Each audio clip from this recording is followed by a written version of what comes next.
من الشيطان الرجيم بسم الله الرحمن الرحيم ولا تأكلوا أموالكم بينكم بالباطل وتدلوا بها إلى الحكام لتأكلوا فريقا من أموال الناس بالإثم وأنتم تعلمون۔ سبحان اللہ۔ پچھلی آیات مبارکہ میں اللہ تبارک و تعالی نے روزے کے متعلق اور دعا کے متعلق بیان فرمایا۔ آیت نمبر 186 میں دعا کے متعلق، دعا کی اجابت کے متعلق بیان فرمایا، اور آیت نمبر 185، 184 اور آیت نمبر 187 میں روزے کے متعلق بیان فرمایا۔ ان دونوں چیزوں کے ذکر کرنے کے بعد رب تبارک و تعالی نے حلال مال کھانے کا حکم دیا، تو یہ بیان فرما دیا رب تبارک و تعالی نے تمہارا روزہ اور تمہاری دعا تبھی قبول ہوگی جب تم حلال کھاؤ گے، حلال کھاؤ گے۔ تو پچھلی آیات مبارکہ میں اللہ تبارک و تعالی نے روزے کا حکم دیا۔ جو روزہ صرف صبح سے لے کر طلوع فجر سے لے کر غروب شمس تک ہوتا ہے، یہ روزہ صرف پورے سال میں صرف ایک مہینے کے لیے ہوتا ہے جی۔ اور ولا تاکلوا اموالکم بینکم بالباطل، اس جو روزے کا حکم دیا رب تبارک و تعالی نے کہ حرام سے رکنے کا جو حکم ہے یہ زندگی بھر کے لیے ہے، یعنی وہ جو پیچھے روزے کا بیان ہوا ہے وہ روزہ ظاہری ہے، ظاہری طور پہ کھانے سے رکا ہوا بندہ، یہ روزہ معنوی ہے جی، معنن رکنا ہے حرام کھانے سے۔ تو رب تبارک و تعالی نے ان دونوں کو اکٹھے ذکر اس لیے بھی فرمایا ہے میں کہ جب تم میرے کہنے پر حلال سے رک جاتے ہو، مباح چیزوں سے رک جاتے ہو، تو میں ہی تمہیں کہہ رہا ہوں کہ حرام سے بھی رکو، حلال سے رک جاتے ہو، حرام سے نہیں رکتے ہو، کہ نہیں سمجھ آیا مسئلہ؟ تو اس لیے اللہ تبارک و تعالی نے ان دونوں حکموں کو اکٹھے بیان فرمایا۔ اللہ تبارک و تعالی نے ارشاد فرمایا وَلَا تَأْكُلُوا أَمْوَالَكُمْ بَيْنَكُمْ بِالْبَاطِلِ، میں کہ تم اپنے مالوں کو باہم باطل طریقے کے ساتھ نہ کھاؤ، باطل طریقے کے ساتھ نہ کھاؤ۔ یہ ذہن میں رہے کہ لفظ جو ہے نا صرف الباطل، اس کے تحت ہر وہ طریقہ جو ناجائز طریقے کے ساتھ کسی کا مال دبایا جائے، ناجائز ذریعے سے کسی کا مال دبا لیا جائے، ہتھیا لیا جائے، وہ سارے کے سارے صرف لفظ باطل کے تحت آئیں گے۔ لفظ باطل کے ساتھ، لفظ باطل نے ہر حلال طریقے کو نکال کر کے باقی سب کو اپنے احاطے میں لیا ہوا ہے جی۔ وہ چاہے ڈکیتی کے ذریعے ہو جی، ہیلے کے ذریعے ہو، کسی بہانے کے ذریعے ہو، چوری کے ذریعے ہو جی، بندہ جا رہا ہے گلی کے اندر، کسی کی کوئی چیز گر گئی، پیچھے سے آ کے کوئی اٹھا لے اور لے کے جاتے ہیں گھر میں، تو ماں بھی کہتی میرے بیٹے کی تو قسمت ہی بڑی اچھی ہے، کل گیا تھا گھڑی ملی ہے، آج 500 کا نوٹ اکٹھے مل گیا ہے۔ اب یہ نہیں پتہ ہوتا کہ بچہ کسی کی چوری کر کے لایا ہے، کسی کی نکال لینا، جیب سے نکالنا، یہ صرف یہی چوری نہیں ہے، کسی کی باہر پڑی ہوئی اٹھا لینا وہ بھی چوری ہے۔ کریم آقا صلی اللہ علیہ وآلہ وسلم کا فرمان شریف ہے کسی کی گری پڑی چیز کسی کو مل جائے تو فرمایا کہ وہ اٹھا کر کے اعلان کرے، جس نے اٹھا لیا وہ اس پر واجب ہو گیا کہ وہ اعلان کرے، جس کی ہے اس تک پہنچائے۔ تو بتائیں یہ اٹھانا آسان ہے یا پھر پڑے رہنا، اسے وہیں چھوڑ دینا آسان ہے؟ اسے چھوڑ دینا ہی آسان ہے نا۔ امام اعظم رضی اللہ تعالیٰ عنہ امام ابو حنیفہ فرماتے ہیں ایک عورت نے میرے ساتھ دھوکہ کیا تھا، یعنی ایک عورت نے میرے ساتھ ٹھگی کی تھی۔ وہ ٹھگی کیا تھی، وہ دھوکہ کیا تھا؟ آپ فرماتے ہیں کہ عورت جو ہے نا نیچے کی طرف جھکی ہوئی کوئی چیز پڑی ہوئی تھی، میں نے کہا ہو سکتا ہے یہ اٹھانا چاہتی ہوں لیکن اس سے اٹھایا نہیں جا رہا، تو میں نے کہا چلو اس کی مدد کر دوں۔ کہتے ہیں میں جب گیا نا قریب، میں نے وہ اٹھائی، اسے پکڑانے لگا، اس نے کہا یہ میری نہیں ہے، یہ کسی کی تھی۔ تو میں نے کہا میں عورت ہوں، میں اٹھا کے کہاں اعلان کرتی پھروں گی، چلو آپ مرد ہو، آپ نے اٹھا لی، اب آپ پر واجب ہو گیا ہے، آپ اعلان کرو، جس کی ہے اس تک پہنچاؤ۔ تو امام اعظم فرماتے ہیں کہ وہ پھر مجھے پتہ ہوتا یہ کسی کی ہے تو میں کبھی ہاتھ تک نہ لگاتا اسے۔ اب آپ بتائیں یار، جہاں پہ اسلام ایسی تعلیمات دیتا ہو سبحان اللہ، وہاں کسی کی چوری ہوگی بھلا؟ گری پڑی چیز اسلام نہیں اٹھانے دیتا کسی کو۔ یہ افغانستان کے نا حاکم رہے ہیں میر عبد الرحمان، ٹھیک ہے نا. یہ بہت بڑے ان کے نیک بندے تھے خود بھی. یہ مرزا جھنمی تھا نا، مرزا قادیانی مردود، تو اس وقت یہ وہاں کے حاکم تھے. مزے کی بات ہے اس نے انہیں خط لکھا تھا. وہ کتاب ہی سلامتی کی نا میرے پاس رہی تھی کافی عرصہ تک، اتنی موٹی کتاب تھی اس کی. اس نے پوری کتاب ہی لکھ کے بھیجی تھی اسے، میر عبد الرحمن کو، کہ میں نبی ہوں بھائی. تو اللہ تعالیٰ نے انہیں بڑی دنائی دی تھی، تو انہوں نے نا اسے خط لکھا. انہوں نے کہا کہ مجھے نا یہ تیری کتاب کی سمجھ نہیں آئی، اگر تو کوشش کر کے یہیں آ جائے اور یہیں مجھے سمجھائے تو ممکن ہے مجھے تیری بات سمجھ آ جائے. تو مرزا قادیانی کو لوگوں نے کہا، انہوں نے کہا کبھی بھی نہ جانا، وہ تمہیں وٹ ٹوک کے رکھ دیں گے تینوں ہیں، تجھے زندہ نہیں چھوڑیں گے، لٹکا دیں گے، تیری گردن اتار دیں گے. بس وہ پھر اس کی وہ حص بول گئی. اس نے کہا کہ نہیں تم نے نہیں جانا وہاں. تو وہ میر عبد الرحمن جو تھے نا وہ کہا کرتے تھے اس وقت. آج یہ مثالیں دیتے ہیں ہمیں، کافروں کی سناتے ہیں. میر عبد الرحمن نے اس وقت اعلان کیا تھا، اس نے کہا کہ میرے چوک میں آ کے کوئی بندہ کوئی چیز رکھ جائے اور 3 سال کے بعد بھی آ گیا نا، وہ چیز اسے وہیں پڑی ملے گی. بتائیں بھائی، اسے وہی چیز وہیں پڑی ملے گی. اب کچھ چیزیں ہیں جن کا صرف 3 دن اعلان کرنا ضروری ہے. 3 دن کے بعد وہ چیز بعد میں وہ کسی غریب کو دے دے. اگر وہ خود غریب ہو، چھوٹی چیز معمولی ہو، اگر وہ خود غریب ہے تو خود رکھ لے. لیکن یہ ضرور ہے جب وہ مالک آ جائے تو اس تک پہنچانا ضروری ہے. کیا کھا بھی گیا اسے دینا ضروری ہے. اب بتائیں اتنی شرائط لگائے اسلام تو کوئی چیز کسی کی اٹھائے گا؟ کبھی بھی نہیں اٹھا سکتا. اور اسی طرح کر کے کوئی چیز ایسی اس نے اٹھائی ہے جو چیز جناب قیمتی ہے، وہ چیز جلدی خراب ہونے والی نہیں ہے، تو اس کے لیے 1 سال پورا اعلان کرنا ضروری ہے. مسجدوں میں کھڑا ہو، بڑی بڑی عیدگاہوں میں جائے، وہاں جا کے اعلان کرے. لیکن اب تو خیر آسانی ہو گئی ہے، کسی بھی ریڈیو والے کو دے دے، ٹی وی والے کو دے دے 4 پیسے، اسے کہے جی اعلان کر دو، ہیں جی وہ ٹی وی پہ خبر چلا دی جائے. لوگوں کے بڑے بڑے پیسے ہوتے ہیں، بڑی بڑی قیمتی چیزیں، لوگ بیچارے کہیں گئے تو بھول کے نکل گئے وہاں سے. تو یہ تربیت کرنا بچوں کی بڑا ضروری ہے. ہاں جی، یہ بھی باطل طریقے کے ساتھ کھانا، یہ بھی چوری ہے بھائی.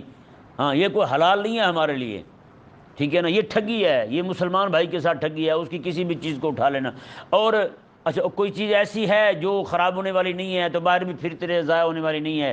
جیسے اونٹ ہے، بڑا جانور ہے کسی کا، تو ایک بندے نے پوچھ لیا آقا علیہ السلام سے، یا رسول اللہ صلی اللہ علیہ وسلم کسی کا اونٹ ہی ہو تو وہ پھر گرا پڑا کہیں مل جائے. آقا علیہ السلام میں تمہیں اونٹ کے ساتھ کیا لگے، وہ خود ہی گھومتا رہے گا، کھاتا پیتا رہے گا چیزیں، اتنی دیر میں مالک خود ہی اسے ڈھونڈ لے گا، اس تک پہنچ جائے گا. اس کے ضائع ہونے کا، جلدی ضائع ہونے کا تو کوئی خطرہ نہیں ہے نا اس کا. اس طرح کر کے کئی بزرگوں کے بارے میں ہم نے پڑھا ہے کہ وہ حج پہ گئے تو ایک بار حج کرنے گئے، کوئی چیز کسی کی گری پڑی مل گئی تو پورے حج کے موسم میں اعلان کرتے رہے، نہیں نہ ملی تو اگلے سال حج کے لیے دوبارہ اسی لیے گئے کہ جس کی چیز ہے وہ جا کے اس تک پہنچا دیں. بتائیں بھائی، اس لیے بھی ہمارے بزرگوں نے حج کیے ہیں، کیونکہ حج کے موسم میں ہی لوگ وہاں جمع ہوتے ہیں. تو اس لیے جناب اگلے سال پھر حج کرنے کے لیے گئے، جس کی چیز ہے اس تک پہنچا دی جائے. تو پیارے اور محترم بھائیو، اسلام جو ہے وہ اس ناج پر، اس منہج پہ لاتا ہے اپنے ماننے والوں کو، تاکہ کوئی بھی بندہ جو ہے وہ کسی کے مال کی طرف نگاہ اٹھا کے بھی نہ دیکھے. اچھا اسی طرح کر کے اور بھی جو جتنے بھی ذرائع ہیں، مثال کے طور پر عموماً ہم جولی جو ہوتے ہیں نا، ہم عمر دوست جو ہوتے ہیں، وہ سارے ان کی کوشش ہوتی ہے سارے مل کے جناب دعوت کھائیں، مل کے دعوت کھائیں، ان سے پیسے اکٹھے کر لیں.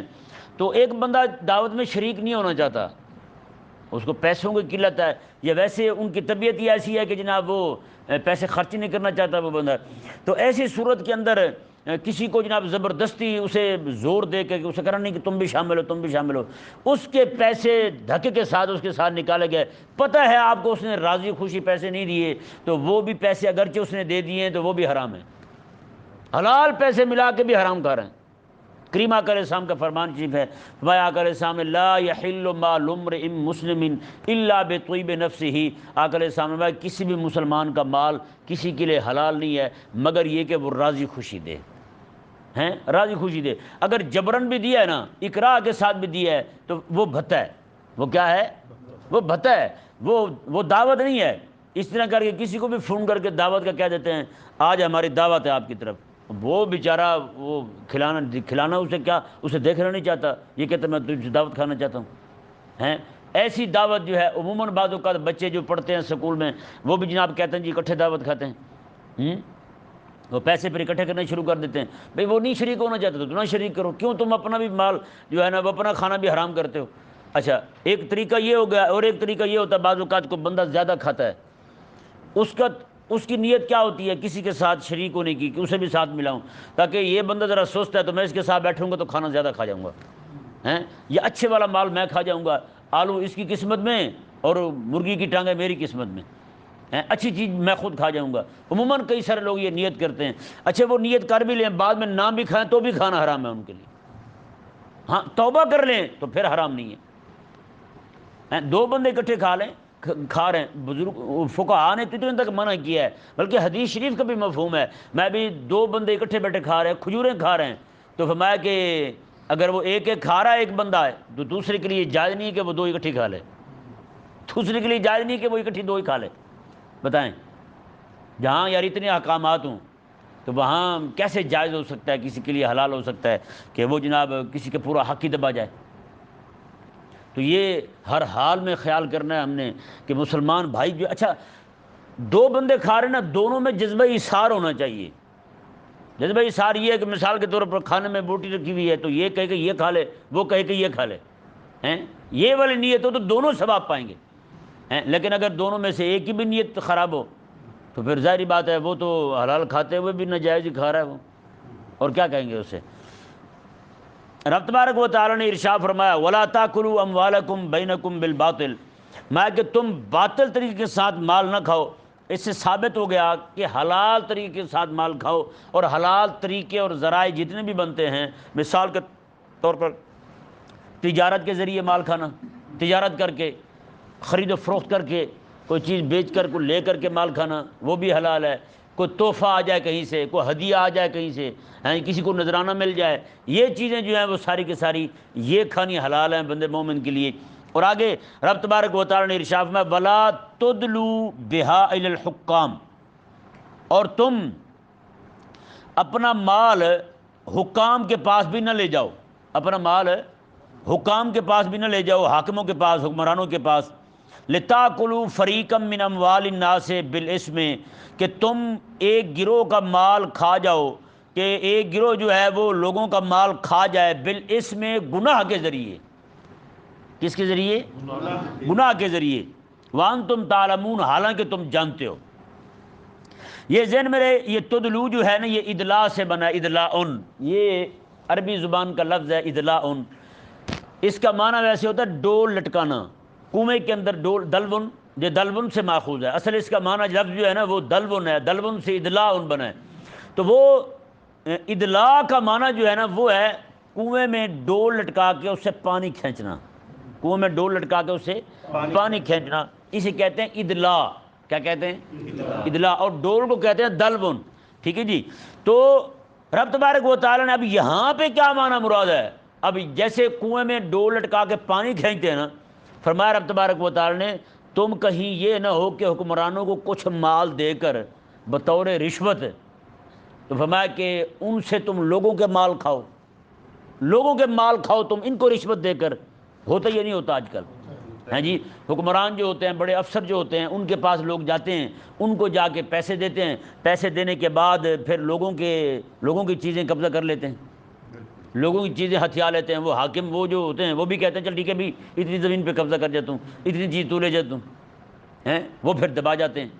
عموماً کئی سارے لوگ پٹواریوں کے ساتھ ملے ہوتے ہیں، ان کو جا کے لاکھوں روپیہ دے کے لوگوں کی زمینیں ہتھیا لیتے ہیں۔ وہ جناب ان کا کام ہی یہی ہوتا ہے، ان کا کام ہی یہی ہوتا ہے کہ فائلیں دیکھیں جی، کون سی زمین جو ہے وہ ایسے پڑی ہوئی ہے، کون سی زمین ہے ان کو کوئی وارث نہیں رہا بظاہر، وہ جناب وارث ہیں تو وہ جناب اپنی زمین ہی بھول چکے ہیں، انہوں نے جناب 4 پیسے دیے پٹواری کو، وہ زمین اپنے نام لگوا لی۔ وہ جو پٹواری کو پیسے دیے جا رہے ہیں وہ بھی رشوت ہے، وہ کیا ہے؟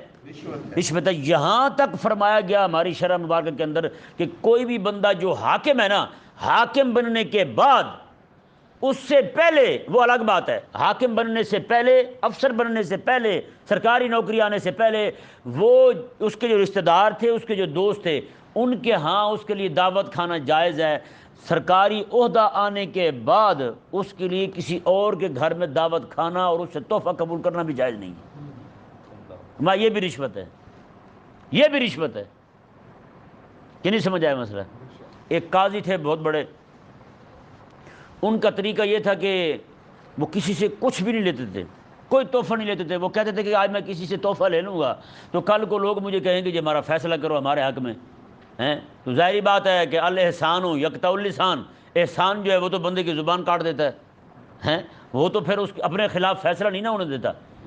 تو اس نے قاضی صاحب جو تھے وہ بڑے سخت تھے اس معاملے میں، لوگ بڑے آتے تھے ان کے پاس تحفہ دینے کے لیے، نذرانے دینے کے لیے، وہ نہ کر دیتے تھے۔ ان کی گھر والی جو ہے انہیں پتہ چلتا تھا، وہ کڑتی رہتی، وہ کہتی ہیں وہ ہر بندہ آپ سے فیصلے تھوڑی کروانے آتا ہے، جو جن کو معاملہ ہوا ہوتا ہے وہی آتے ہیں آپ کے پاس فیصلہ کروانے، تو آپ ہر ایک کا تحفہ رد کر دیتے ہیں، یہ کیا طریقہ ہوا؟ لیکن وہ بڑے مضبوط تھے اس معاملے میں۔ ایک دن ہوا یہ کہ صبح صبح اٹھے، لوٹا اٹھا کے پانی بھرنے کے لیے دیکھا تو لوٹا بھاری ہے، انہوں نے دیکھا لوٹے میں پانی بھی نہیں ہے، دیکھا تو اس کی تہہ میں سونے کے سکے پڑے ہیں، سونے کے سکے پڑے ہیں۔ انہوں نے جا کے یہ ماجرا اپنی گھر والی کو بیان کیا، کہا کہ یہ معاملہ ہوا ہے، یہ معاملہ ہوا ہے۔ تو وہ مائی صاحبہ جو ہیں وہ فرمانے لگی، انہوں نے کہا دیکھو بات سنو، انہوں نے کہا کہ مجھے لگتا ہے کہ کوئی بندہ آ کے پیسے رکھ گیا ہے۔ اس نے کہا نہیں ایسا نہیں ہو سکتا، یہ رب تعالیٰ کی طرف سے آیا ہے، یہ مالک کا فضل ہے، تو آپ ایسے نہ کریں، مہربانی کریں، ہر چیز کو آپ ایک ہی نظر سے نہ دیکھا کریں، مہربانی کریں لے آئیں اسے۔ چلیں جی وہ لے آئے، گھر میں رکھ لیے۔ صبح صبح جب وہ عدالت میں جا کے بیٹھے اپنی مسند پر قاضی صاحب، تو کچھ لوگ آئے اپنا فیصلہ لے کے، تو وہ ایک بندہ ان میں کہنے لگا جی ہم لوٹے والے ہیں۔ ہم کون ہیں؟ لوٹے والے ہیں، یعنی رات کو چھپ کے، انہیں پتہ تھا یہ پیسے نہیں لیتے، انہیں پتہ تھا یہ کوئی رشوت نہیں لیتے، انہیں پتہ تھا کوئی نذرانہ قبول نہیں کرتے، تو انہوں نے کیا کہ لوٹے میں ڈال کے سکے سونے کے، اور صبح صبح جا کے عدالت میں کہنے لگے ہم لوٹے والے ہیں۔ مطلب کیا ہے؟ ذرا ہاتھ ہولا رکھنا تسی، بتائیں بھائی۔ اصل میں معاملہ یہ ہوتا ہے کہ ہم لوگ ہی ان کو خراب کرتے ہیں، ان کو وزیروں کو، مشیروں کو، قاضیوں کو، ججوں کو ہیں، ان کو ہم ہی خراب کرتے ہیں۔ وہ کیسے خراب کرتے ہیں کہ ان کو ہم نے حلال فیصلہ بھی کروانا ہونا، ہمیں پتہ ہے ہمارا حق ہے، ہم نے اپنا حق بھی لینا ہو تو بھی پیسے دیتے ہیں، کیونکہ حال ایسا ہو گیا ہے۔ اب جس بندے کے منہ کو لگ جائے ہیں وہ حلال پہ ہی، حلال کا فیصلہ کرنے لگے بھی پیسے لے، تو بتائیں وہ حرام کے فیصلے کیوں نہیں لے گا؟ وہ تو ناجائز فیصلہ کرے گا تو بھی جناب وہ پیسے لے گا۔ آج معاملہ یہاں تک پہنچ گیا ہے، کوئی بندہ اپنی نوکری بغیر پیسے کے نہیں لے سکتا، سفارش ہو جائے تو ہو جائے، وہ بندہ چلو اس کو مل جاتی ہے سفارش کے ذریعے ہیں۔ سفارش بھی وہاں جائز ہے جہاں پہ بندہ اہل بھی ہو ہیں، اور کسی کا حق بھی نہ مارا جائے۔ یہ نہ ہو کہ بندہ زیادہ اس سے احق ہو، زیادہ اولا ہو، تو یہ نہیں کہ جناب اس کو چھوڑ کر کے ویسے کسی کو لگا دیا جائے۔ ایک خاتون تھی، انہوں نے ایک مضمون لکھا، ایک خاتون نے مضمون لکھا اخبار میں نوائے وقت میں، اس وقت میں اخبار پڑھتا تھا پہلے، اب تو بڑا عرصہ ہو گیا چھوٹ ہی گئی، تو وہ نوائے وقت میں نا ایک مضمون چھپا تھا خاتون کا۔ اس نے کہا کہ یہ لڑکے اور لڑکیوں کے نوکری کرنے کے معاملے میں نا مزاج اس پہ، یعنی کہ اس میں اس نے لکھا، تو اس نے کہا کہ وہ خود خاتون جو ہے وہ گئی تھی نوکری لینے کے لیے، اس نے کہا کہ اس میں لڑکے جو تھے وہ کوئی ہزاروں کی تعداد میں تھے، لڑکیاں سینکڑوں میں تھیں، نوکری لینے کے لیے گئی تھی وہاں۔ کہتے ہیں کہ ایک لڑکی وہاں کھڑی، تو میں نے کہا کہ آپ، کہتی وہ بڑی امیر گھرانے کی لگ رہی تھی، کہتے میں نے کہا کہ اچھا وہ سیٹ بھی ایک ہی ہے وہاں پہ، ہزاروں لڑکیاں، سینکڑوں لڑکیاں، سیٹ ایک ہے۔ کہتے میں نے وہ لڑکی سے پوچھا جس کو انہوں نے پاس کیا تھا، میں نے اسے کہا، میں نے کہا جی بہن آپ نوکری کیوں کرنا چاہتی ہیں؟ اس نے کہا بس ویسے میں نے جانا باہر ہے، تو میں نے کہا کچھ دن فارغ ہوں، چلو گھر سے باہر نکلنے کا بہانہ مل جائے گا، صرف اس لیے نوکری کرے۔ بتائیں، یعنی کہ اس کے پاس پیسہ بھی ہے، اس کا رشتہ بھی ہو چکا ہے، وہ جا بھی باہر رہی ہے، پاکستان میں اس نے رہنا بھی نہیں ہے، صرف کس لیے نوکری لے رہی ہے؟ اس لیے جناب۔ اور فون بھی اوپر سے آیا تھا کہ ہماری بیٹیاں نے 4 دن کے لیے نوکری کرنی ہے تو آپ اسے کروا دیں۔ اب یہ نہیں پتا کہ جناب پورے باقی لوگوں کے ساتھ کیا ہوا ہیں۔ یہ سفارش کرنا کسی ایسے، اب بتائیں اس خاتون کی جو سفارش ہوئی ہے وہ کون سی پھر حلال سفارش ہوئی ہے؟ کوئی مستحق بندہ ہو اس کے لیے کوئی ایسا کر دیجیے، کیونکہ آج کل حالات ایسے ہیں۔ اچھا پھر یہ معاملہ کہ جناب رشوت دے کر نوکری لینا، یہاں نوکری ملتی اسی کو ہے، سفارش چل گئی نہیں تو پھر پیسے دے کے نوکری لینے والی بات ہے، یعنی اپنا حق بھی آپ لے رہے ہیں تو بھی پیسے دے کر، کوئی بھی کام ہے بغیر پیسے کے نہیں چل رہا، آپ کا حق سچ کا فیصلہ ہے وہ بھی آپ کے حق میں بغیر پیسے کے نہیں ہو رہا۔ تو یہ ذہن میں رہے، رب تبارک و تعالیٰ نے ارشاد فرما دیا واضح طور پر، وَلَا تَأْكُلُوا أَمْوَالَكُمْ بَيْنَكُمْ بِالْبَاطِلِ وَتُدْلُوا بِهَا إِلَى الْحُكْمِ، یہ تدلو بھی جو یہ بھی ولا تدلو ہے، کہ اپنے تم احکام جو ہیں، اپنے معاملات جو ہیں وہ بھی پیسے دے کر حکمرانوں سے طے نہ کرواؤ ولا تدلوا بعلی الحکام، یہ نہ ہو اپنا مال لے جاؤ حکمرانوں کے پاس اور ان سے جا کر فیصلے کروا لو۔ اچھا یہ تو مسئلہ ہو گیا یہاں تک۔ اب غور کرنے والی بات یہ ہے، مثال کے طور پر کسی بندے نے پٹواری سے فائل نکلوا کے کسی بندے کی زمین کی، یہ لے گیا اور جا کے پٹواری سے اس نے زمین اپنے نام کروا لی، ٹھیک ہے نا۔ وہ آیا کہ اب پٹواری نے لکھ بھی دیا ہے کہ یہ زمین تیری ہو گئی، آیا کہ یہ زمین اس کی بنے گی یا نہیں بنے گی؟ بظاہر تو فیصلہ اس کے حق میں ہو چکا ہے، بظاہر قانون میں وہ زمین اس کی ہو چکی، کیا عند اللہ، اللہ کے ہاں وہ زمین اس کی ہے؟ کبھی بھی نہیں۔ کریم آقا صلی اللہ علیہ وآلہ وسلم نے ارشاد فرمایا، اب دیکھیں لوگ سمجھتے دیکھیں جی قاضی نے فیصلہ دے دیا، جج نے فیصلہ دیا، پٹواری نے لکھ کر دے دیا ہے، اب تو حلال ہو گئی ہمارے لیے۔ نہ بھائی نہ، ایک چیز ہے ظاہری طور پر قانون آپ کو کہہ دے یہ آپ کی ہو گئی ہے، یہ ایک الگ بات ہے، لیکن حقیقت کے اندر وہ آپ کی نہیں ہے۔ اللہ تعالیٰ نے وَأَنْتُمْ تَعْلَمُونَ، وَأَنْتُمْ، حالانکہ تم جانتے ہو تمہاری نہیں ہے، تم گناہ کے ذریعے، رشوت کے ذریعے وہ مال ہتھیا رہے ہو تو وہ تمہارا ہے ہی نہیں، حلال کیسے ہوگا تمہارے لیے؟ اب دیکھیں یہاں پہ حدیث شریف ہے، کریم آقا صلی اللہ علیہ وآلہ وسلم نے ارشاد فرمایا، آقا علیہ السلام نے فرمایا کہ جب تم میرے پاس اپنے فیصلے لاتے ہو نا، مقدمات لاتے ہو، تو ذرا دھیان کے ساتھ آیا کرو، کیونکہ دو بندے ہوتے ہیں نا، ہر بندہ ایک جیسا بولنے کی اہلیت نہیں رکھتا، کہ نہیں، ہر بندہ ایک جیسا نہیں بول سکتا۔ کریم آقا علیہ السلام نے ارشاد فرمایا کہ تم جب میرے پاس اپنے مقدمات لاتے ہو تو فرمایا کہ یہ ڈر رکھا کرو رب تبارک و تعالیٰ کا اپنے دل کے اندر کہ کہیں یہ نہ ہو کسی بندے کی چرب زبانی کی وجہ سے، اس کے زیادہ بولنے والے ہونے کی وجہ سے، فصیح اللسان اور لسان ہونے کی وجہ سے اس کی باتیں میں سن کر یہ سمجھوں کہ یہ بندہ حق پر ہے، یہ بندہ حق پر ہے، تو کہیں میں اس کے حق میں فیصلہ کر دوں۔ آقا علیہ السلام نے فرمایا جو بندہ میرے فیصلے کے بعد بھی وہ چیز اس کے لیے حلال نہ ہو، پھر بھی اپنے لیے اپنے نام کروا لے اور اسے کھانا شروع کر دے، میں فیصلہ اس کے حق میں کر دوں، کریم آقا علیہ السلام نے فرمایا میرے فیصلہ ہونے کے بعد بھی وہ اسے کھانے والا بندہ اپنے پیٹ میں جہنم کی آگ بھر رہا ہے۔ اب بتائیں، امام الانبیاء علیہ السلام فیصلہ کر دیں پھر بھی وہ چیز اس کے لیے حلال نہیں ہے، وہ جہنم کی آگ اپنے پیٹ میں بھر رہا ہے، تو آج بتائیں ہمارے دور کے قاضی اور جج کسی کے حق میں فیصلہ کر دیں، وہ چیز اس کی بنتی نہ ہو تو اس کے لیے کھانا حلال کیسے ہوگا؟ آج وہ تقوی والے بندے کہاں ڈھونڈیں؟ حضرت سیدنا ابراہیم بن ادھم رضی اللہ تعالیٰ عنہ ہیں، اتنے بڑے بزرگ ہیں، آپ حاکم تھے، بادشاہ تھے، آپ اپنے گھر پلنگ پر لیٹے ہوئے ہیں تو ایک دم سے نا اوپر چھت کے اوپر کسی کے اچھل کود کرنے کی آواز آئی۔ آپ نے پوچھا کہ کون ہے؟ انہوں نے کہا جی ہمارے اونٹ گم ہو گئے تھے، ہم وہ اونٹ ڈھونڈ رہے ہیں۔ حضرت ابراہیم بن ادھم رحمہ اللہ ارشاد فرمانے لگے، میں کہ تم کیسے احمق ہو کہ کبھی چھتوں کے اوپر بھی اونٹ چڑھے، کبھی چھتوں کے اوپر بھی اونٹ ملے؟ انہوں نے کہا اگر چھتوں پر اونٹ نہیں ملتے تو بیڈ پر لیٹے رہنے سے کون سا خدا مل جاتا ہے بندے کو؟ بس اتنی بات کی، دل نے چوٹ کھائی، ساری چیزیں چھوڑ کے جناب بھاگے، جنگل چلے گئے، جنگل میں جا کے رہنا شروع کر دیا ہیں۔ اللہ اکبر۔ پھر ہوا کیا، ایک صوفی پہلے بھی پڑا تھا وہاں ہیں، اس کو 8 پیر کے بعد، 8 پیر کتنے بنتے ہیں؟ 2 دن، 24 گھنٹے، ایک دن ایک رات جو ہے وہ 8 پیر، اصل میں پیروں والی بات بھی بھول گئی ہے ہم کوئی اور پیرا دے رہے ہیں نا، تو 8 پیر 4 پیر کا، یعنی کہ ایک دن ایک رات 4 پیر کر لیں، وہ وقت مختلف ہوتا رہتا ہے، کبھی بڑھتے رہتے ہیں کم ہوتے رہتے ہیں، بہرحال 24 گھنٹے جو ہیں یہ 8 پیر بنتے ہیں۔ 8 پیر میں اسے ایک روٹی ملتی تھی، وہ پہلے جو صوفی بیٹھا تھا، روٹی غیبی طور پہ اللہ تعالیٰ کی طرف سے آتی تھی، اور ان کے لیے رات کو بھی اور صبح بھی پورا دسترخوان آتا، ہر طرح کی چیزیں رکھی ہوتی۔ وہ پہلے والے صوفی کو تکلیف ہونے لگی کہ یہ کیا ہوا، میں بڑے عرصے سے بیٹھا ہوں یہاں اللہ اللہ کرتا ہوں، مجھے تھوڑا سا ملتا ہے، اسے اتنا مل جاتا ہے، یہ کیا طریقہ ہوا؟ دل میں اس کے آیا تو رب تبارک و تعالیٰ نے فرمایا تو اپنے آپ کو بھی دیکھ اور اس کی قربانی بھی دیکھ،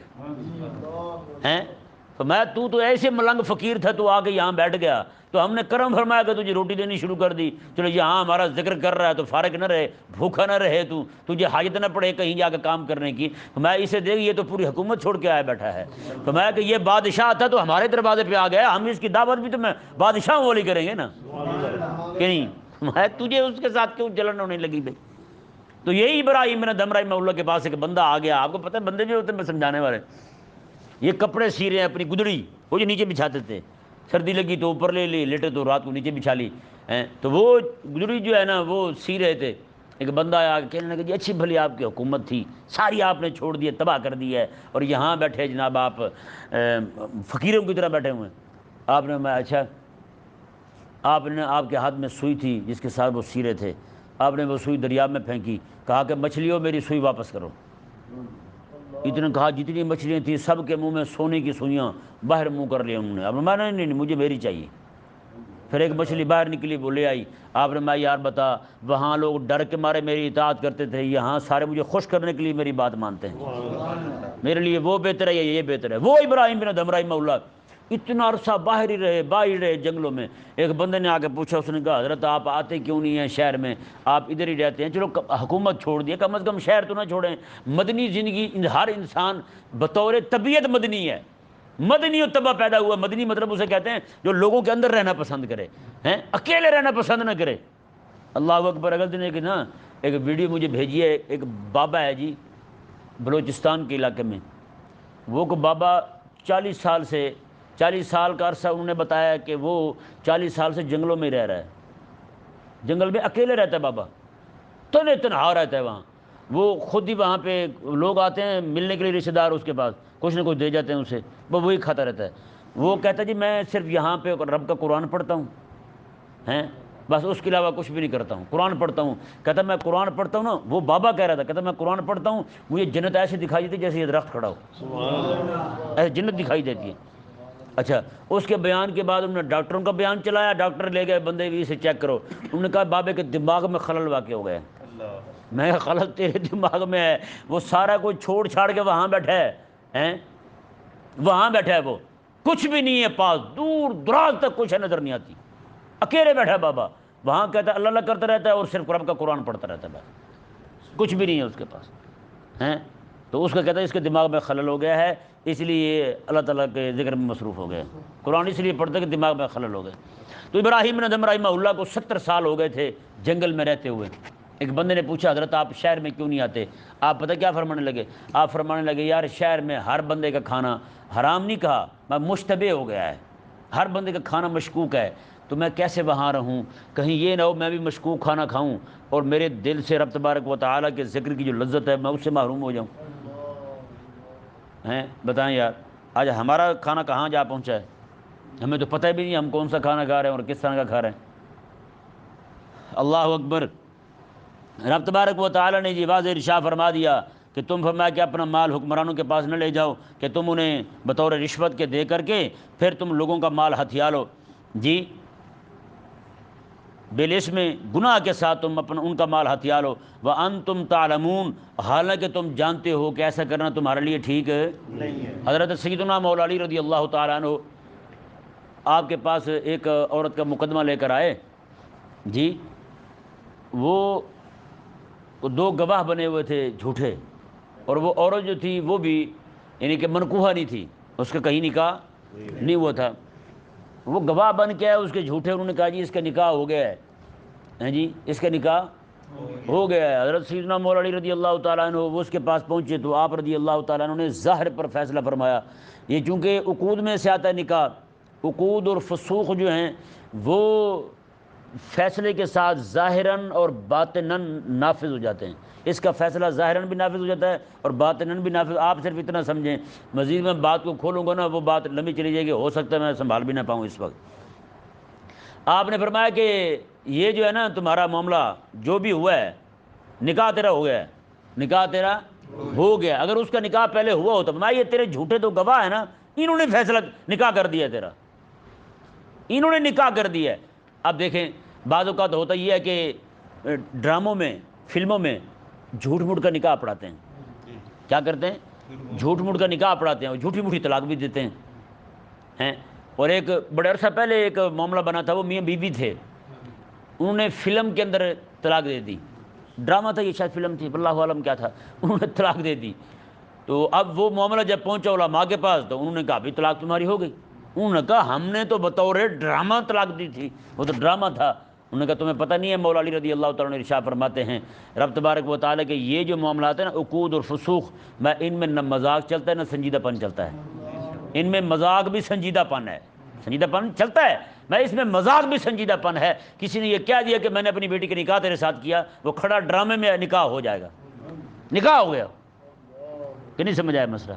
اسی طرح کر کے اس نے طلاق دے دی، بیوی اسی کی تھی تو طلاق واقع ہو گئی، طلاق اس کی ہو گئی، ہاں طلاق ہو گئی۔ اب بتائیں ایسا کتنا ہوتا ہے ہمارے ہاں، فلموں میں ڈراموں میں نکاح پڑھا رہے ہوتے ہیں، ہر ایک کا نکاح پڑھا دیا، اور نعوذ باللہ من ذالک کئی بار تو ذلیل نکاح کا مذاق اڑانے کے لیے بھی اس طرح کی حرکتیں کرتے ہیں،